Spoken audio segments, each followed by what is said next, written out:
If you've spent your entire life living in the United States and being a U.S. citizen, you might think that an American passport is number one among all passports. But yet again, our Nomad Passport Index says that is far from the truth. I'm going to share with you the details and why.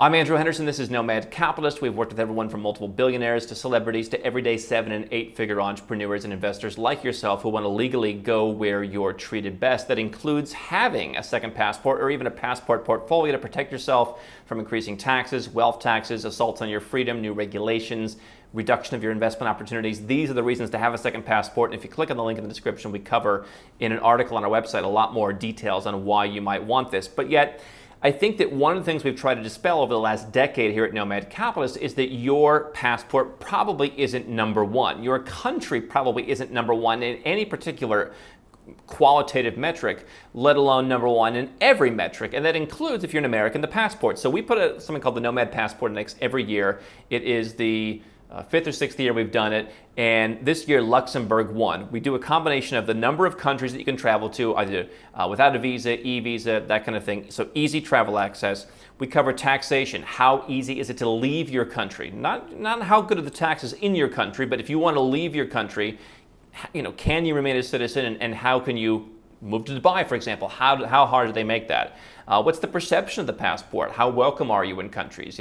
How likely are everyone from banks to investment firms to everyone else to want to do business with you?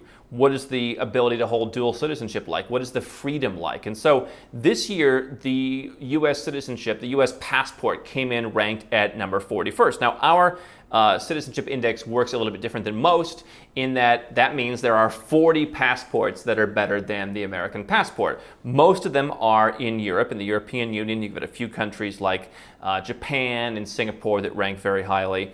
So 40th out of more than 200 different countries and territories that issue passports, that's not really bad. You've got visa-free access to 186 countries, which is only 4 or 5 fewer than the number one ranking.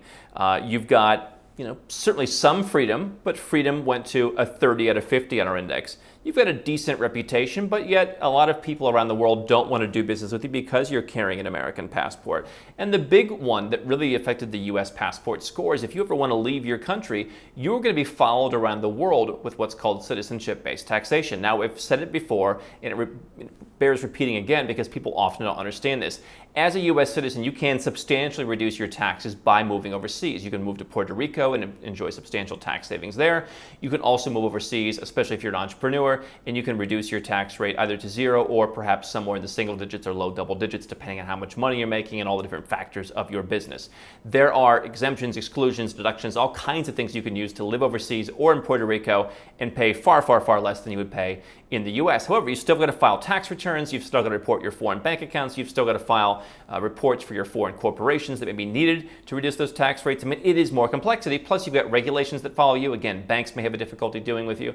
I have numerous cryptocurrency investors who say, hey, I can't be involved in certain projects because they don't want Americans or they don't want people who are only Americans. They want me to have the second passport first.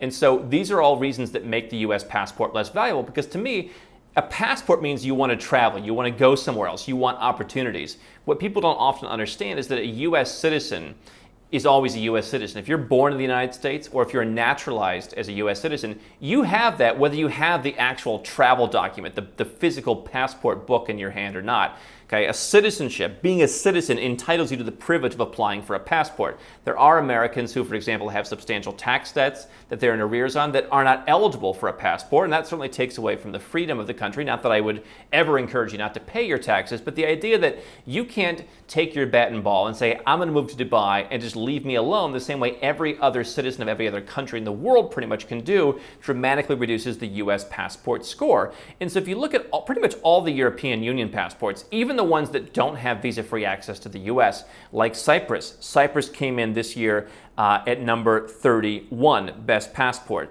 They have fewer countries they can visit than the U.S. They're only at 176, but yet nobody's really bothering the Cypriots around the world and pretty much anywhere, right? Taxation is a lot more straightforward. Dual citizenship, freedom, higher scores. When you look at all the different indexes of freedom. You have countries even like the United Arab Emirates, UAE. their travel is pretty darn good these days. They can go everywhere in Europe. They can go to Canada. I mean, UAE citizens are very welcome around the world, not in the US, but in a lot of places. They've done a great job negotiating visa-free travel. Obviously, their taxes are zero by and large. Perception is not bad. Dual citizenship is pretty weak in the UAE, but they ranked better than the US. All the European Union countries, including, as I said, Cyprus, Romania was mentioned, Monaco, separate in Europe. Poland, which has improved this year. Now Polish citizens can go visa-free to the U.S. Malaysia's citizenship, due to great tax laws, great visa-free travel. Malaysians can't go to the U.S., but they can go pretty much everywhere else.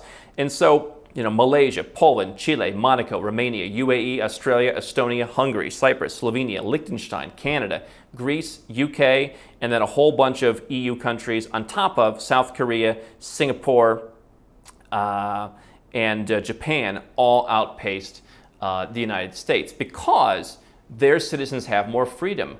They can travel with better perception. They have more freedoms in their country. And if they ever want to leave their country and live somewhere else that's more tax friendly, if they ever want to start a business somewhere else and run their business in accordance with local customs rather than following all the U.S. regulations as a U.S. citizen, they have the ability to do that. And so, again, is the 41st best passport in the world something that's terrible? No. I mean, if you go down to the very bottom of the Nomad Passport Index, Afghanistan, Iraq, Yemen, Pakistan, yeah, of course you don't want these passports.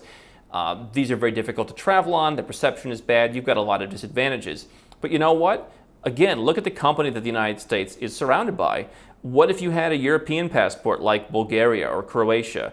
Or what if you had a Caribbean passport like St. Kitts and Nevis? Those are all pretty close to the US in terms of rankings because they give you more flexibility on the global stage. And now, consider this.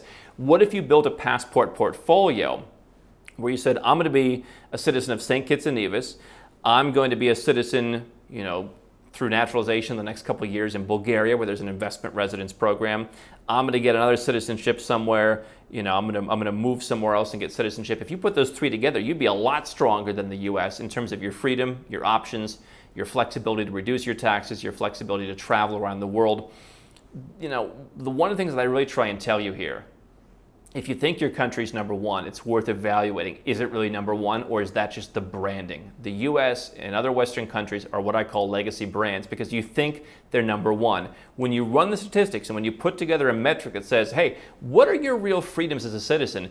The US comes in at 41st. Again, not terrible, but if you want to improve your ability to go where you're treated best, obviously we have helped people who don't want to be US citizens anymore, and that is one option. Another option is having multiple citizenships so that you are back in the driver's seat.